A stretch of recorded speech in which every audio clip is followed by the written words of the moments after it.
सप्रेम नमन दोस्तों, मैं आपका हार्दिक अभिनंदन करता हूँ आपके अपने YouTube channel life is an story. Swami ji सप्रेम नमन। पिछले प्रवचन में आपने ध्यान के बारे में समझाया। कृपया आप धर्म तथा आयाम पर प्रकाश डालें। सप्रेम नमन साथियों, धर्म के विषय में कुछ हम समझे, उससे पूर्व जीवन के संबंध में कुछ समझना बहुत आवश्यक है। साथियों, जीवन की जो गहनतम शोध आज तक हुई है क्या, उसके अनुसार जीवन कोई प्रश्न या पहेली नहीं है। जीवन एक रहस्यमय तिलस्म है। जीवन अगर कोई प्रश्न या पहेली होती तो इसे हल किया जा सकता था या इसका कोई अर्थ निकाला जा सकता था। ये रहस्यों से भरी हुई क्या वो तिलिस्म ही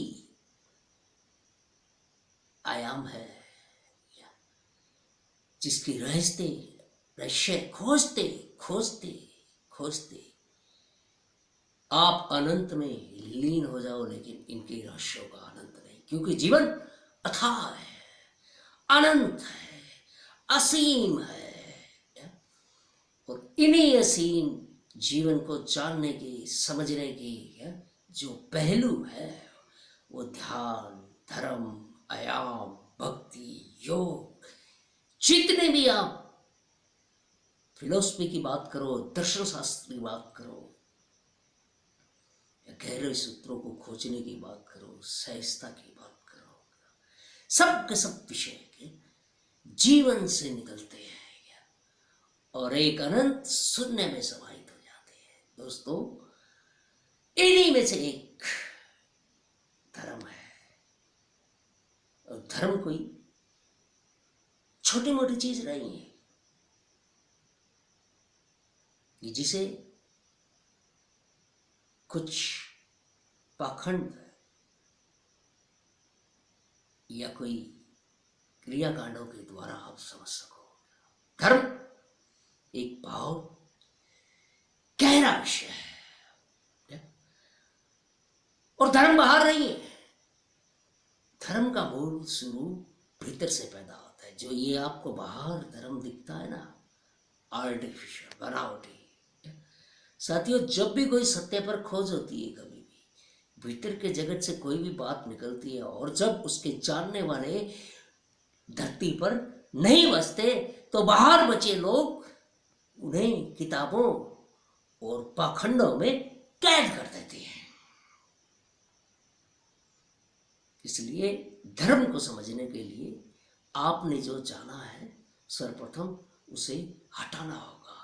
समय के अनुसार जो धूल जम जाती है क्या, जैसे जो भी जागृत महापुरुष हुए, चाहे वो भक्ति मार्ग के हो, चाहे वो योग मार्ग के हो, चाहे वो ध्यान मार्ग के, दोस्तों उन्होंने कभी भी ज्ञान को संग्रहित नहीं किया, प्रतिलिपित नहीं किया।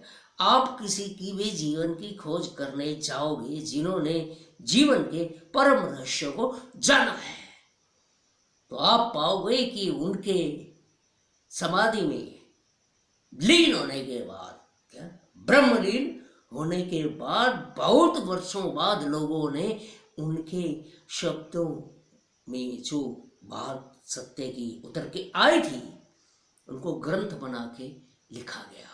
उस समय नहीं लिखा गया क्योंकि उस समय जो जानकार थे उनका संबंध था सत्य से, और जैसे ही हमारा संबंध अपने भीतर के सत्य से टूटता है तो हमें बाहर बनावटी सत्य का निर्माण करना पड़ता है ताकि ये चीज लुप्त ना हो जाए।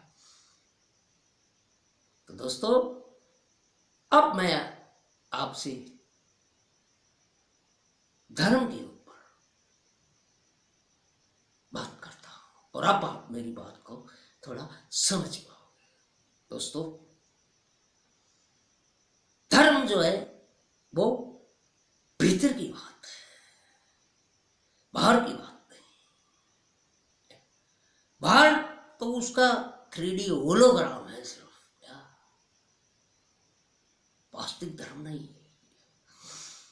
बाहर उसके होलोग्राम की झलक मिलती है क्या, लेकिन जो मूल सूत्र है, जड़ है क्या, मेन केंद्र है क्या, वो भीतर होता है। अब केंद्र भीतर है क्या, परिधि बाहर होती है क्या, रिफ्लेक्शन होता है उसका क्या, प्रसारण होता है सिर्फ। और जब परिधि को ही हम मेन चीज मान लेंगे क्या, मुख्य मान लेंगे, तो हमसे केंद्र खो जाएगा। और यही इस दुनिया में हुआ है कि सभी से केंद्र खो गया, या किसी ने तुम्हें मार्ग से भटका दिया, परिधि में अटका दिया, केंद्र से भटका दिया। दोस्तों, केंद्र से परिधि का निर्माण होता है, परिधि से केंद्र का नहीं। परिधि सिर्फ और सिर्फ ये दर्शाती है कि केंद्र है क्या, और केंद्र का प्रसारण ये बताता है कि परिधि है क्या। तो जो मेन बात है, धर्म भीतर की बात है, भीतर के जगत की बात है क्या, जैसे आप ध्यान में कह रहे हो कर रहे हो क्या, तो धर्म का एहसास होता है। धर्म को ये नहीं कि आपने किसी की पूजा की, किसी संस्कृति को पकड़ लिया, या तुम्हारे खान पान से प्रभावित होने वाली चीजें हैं क्या, ऐसा नहीं है दोस्तों। धर्म व्यक्ति का स्वभाव है क्या। आपने सुना होगा कि सभी का धर्म एक है क्या, लेकिन हिंदू अलग, मुस्लिम का धर्म अलग क्या। सभी धर्म ये समझाते हैं कि सभी एक है, तो फिर हिंदू क्यों, मुस्लिम क्यों क्या, सभी एक ही क्यों नहीं हो जाते। अक्सर लोग जातियों, समुदाय, संप्रदाय को धर्म समझने की भूल करते हैं, यही वो चूकते हैं। जाति, धर्म, समुदाय, संप्रदाय अगर एक चीज है, तो फिर इनके नाम अलग अलग क्यों है क्या। सोचो, इस पे थोड़ा ध्यान दो क्या। फिर इतने नाम रखने की भाषा में जरूरत क्या थी। जाति भी रख दी क्या, धर्म भी अलग से रख दिया क्या, संप्रदाय भी रख दिया, समूह भी रख दिया क्या, कम्युनिटी रख दी क्या। नहीं दोस्तों, इन सब का अर्थ अलग होता है, लेकिन धर्म जो भीतर की बात है क्या, वो सबका एक है। पूरी मनुष्य जाति ही नहीं, जीव जंतु तक, पत्थर तक, वो सब एक है। और उसको कहते हैं अपना मूल स्वभाव, प्रगति क्या। स्वभाव का दूसरा नाम प्रगति भी, आपने आयुर्वेद में सुना होगा कि किसकी प्रगति कैसी है क्या। दवा देने से पहले तासीर जिसको बोलते हैं क्या, या प्रगति जिसको बोलते हैं, कर्म है कि ठंडी है कि, तो ये स्वभाव होता है क्या व्यक्ति का, वही धर्म होता है कि। इसके अलावा अगर आप धर्म को कहीं बाहर खोजने जाओगे तो कभी कुछ भी नहीं पाओगे, क्योंकि धर्म बात ही भीतर की, स्वभाव भीतर होता है, और भीतर धर्म मिला हुआ है, पाना नहीं है। जो हम भूल गए, सिर्फ जो हम भूल गए हैं उसे हमें याद करना है, और वो ध्यान के द्वारा ही याद किया जा सकता है क्या, इसके अलावा संभव नहीं। दोस्तों, जो धर्म आपको पकड़ाया जाता है वो धर्म एक जातिगत धर्म के रूप में पकड़ाया जाता है क्या। आप ब्राह्मण हो, आप हिंदू हो, आप मुसलमान हो, आप क्राइस्ट हो, या ईसाई हो, यहूदी हो, ये संप्रदाय है दोस्तों, जाति है ये दोस्तों। ये इसका संबंध धर्म से नहीं है।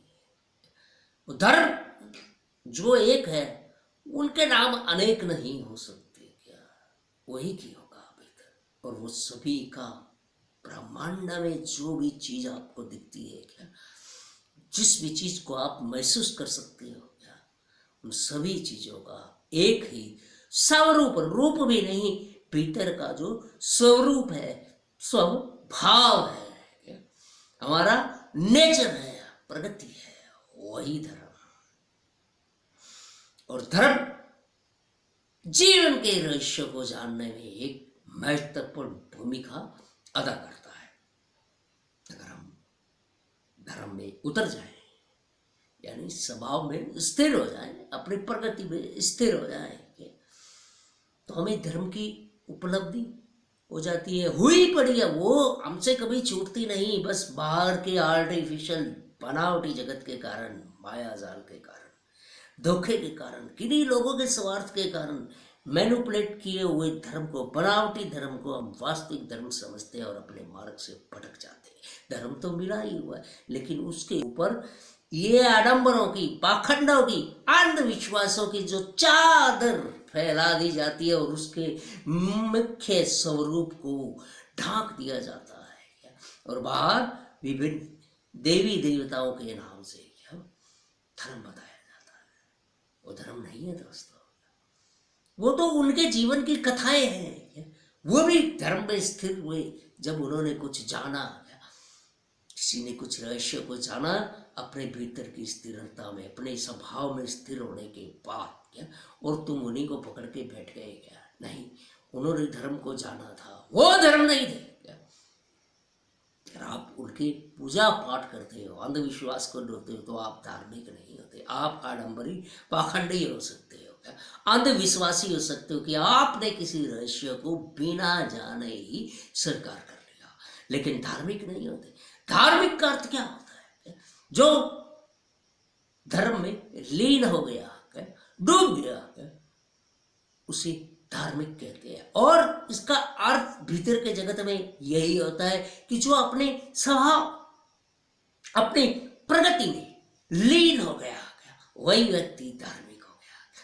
इसके अलावा धार्मिक होना असंभव है। और आप धार्मिक किसे समझते हो? जो आदमी एक चक्कर मंदिर, मस्जिद, गुरुद्वारे का लगाया है, आप उसे धार्मिक समझते हो क्या? इसका धर्म से कोई लेना देना नहीं है दोस्तों, क्या? क्योंकि धर्म भीतर है, क्या? और आप चले बाहर एक इमारत बना के धर्म को खोजने, इस अगम्य को, अथाह को, अनंत को, तुम एक इमारत बना के खोजने चले और उसमें एक मूर्ति लगा दी, कुछ किताबें रख दी, और वही ईश्वर का रूप हो गया, परमात्मा हो गया, इस ब्रह्मांड का रचिता हो गया। दोस्तों वो भी कहीं से आए थे, क्या? कहीं से आए थे वो, क्या? किसी शून्य से, किसी परम तत्व से उनका आगमन हुआ था, क्या? और आपने उन्हीं को परमात्मा मान लिया। नहीं दोस्तों, वो द्वार हो सकते हैं, क्या? वो किला नहीं, क्या? वो किले के प्रहरी हो सकते हैं, क्या? उस किले के नागरिक हो सकते हैं, लेकिन वो किला नहीं, क्या? तो दोस्तों, इसी से जुड़ा एक शब्द जिसको हम धर्मात्मा कहते हैं, इसका अर्थ क्या होता है? धर्म की आत्मा। अब आप धर्मात्मा किसे कहते हो? जो पुण्य के या आपके मंदिर मस्जिदों के या सोशल वर्किंग समाज के, आप उसे धर्मात्मा कहते हो। अब धर्म की आत्मा कहाँ हुई? वह धर्म कहाँ हुआ और आत्मा कहाँ हुई? वो बात भीतर की थी, क्योंकि आत्मा भीतर है, बाहर नहीं है। कहाँ है बाहर? बाहर नहीं है, क्या? धर्मात्मा शब्द क्यों आया, कहाँ से आया? अगर धर्म बाहर था तो क्या? और आत्मा भीतर है, धर्म की आत्मा, यानी जो स्वभाव है, क्या? जो हमारा स्वभाव है, हमारी प्रकृति है, उसको संचालन करने वाली धर्म की आत्मा, उसे ही धर्मात्मा कहा जाता है। दोस्तों, धर्म बहुत गहरी बात है, चंद शब्दों में उतारा नहीं जा सकता, इसे अपने अनुभव से जाना जाता है।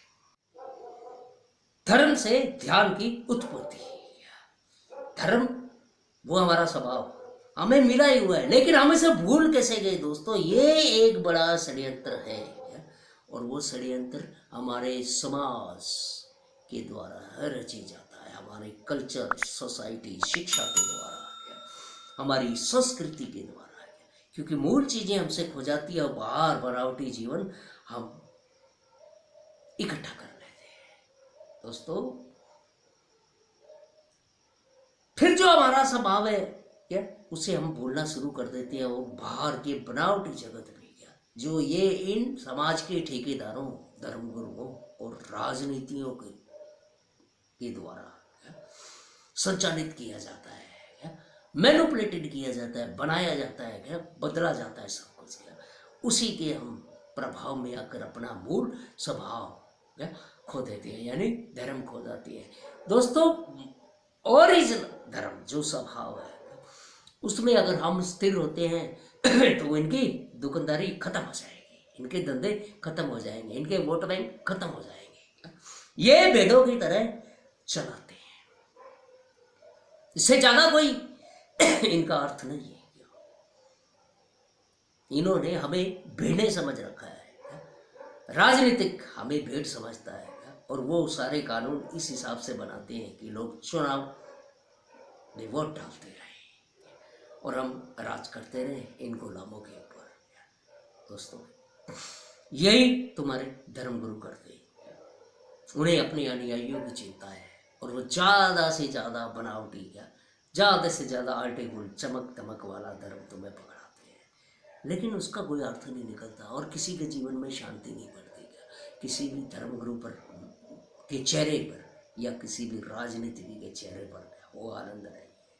दोस्तों, आप रात को गहरी नींद सो तो जाते हो क्या, इन्हें 24 घंटे नींद नहीं आती, ये चिंता सताती है क्या धर्मगुरु को, क्या मेरी अनुयायी ना कम हो जाए, मेरा डोनेशन चंदा ना खत्म हो जाए। और यही राजनीति पीड़ा है। एक राजनेता सारे जीवन यही सोचता है, अगर वो प्रधानमंत्री, राष्ट्रपति, मुख्यमंत्री बन जाए फिर भी वो यही सोचता है मेरा वोट बैंक खत्म ना हो, और अनंत जीवन तक, अंतिम सांस तक वो उस पद पे बना रहना चाहता है। तो जो लोग आप पर इसे सत्ता कायम करेंगे वो आपको क्या पकड़ाएंगे, ओरिजिनलिटी पकड़ाएंगे? नहीं, तो जाग गए तो इनके सारे षड्यंत्र खत्म हो जाते हैं। तो दोस्तों, धर्म अपने मूल स्वभाव को पाना है, भीतर बहती गंगोत्री में डुबकी लगाना है, तभी आप धर्म को जान पाओगे।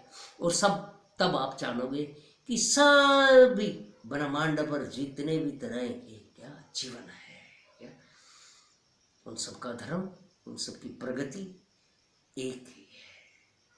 दोस्तों, आपने मेरी बात इतने ध्यान से सुनी, उसके लिए मैं अनुग्रहित हूँ, और अंत में आपकी बेटर बेटी जी को मैं नमन करता हूँ।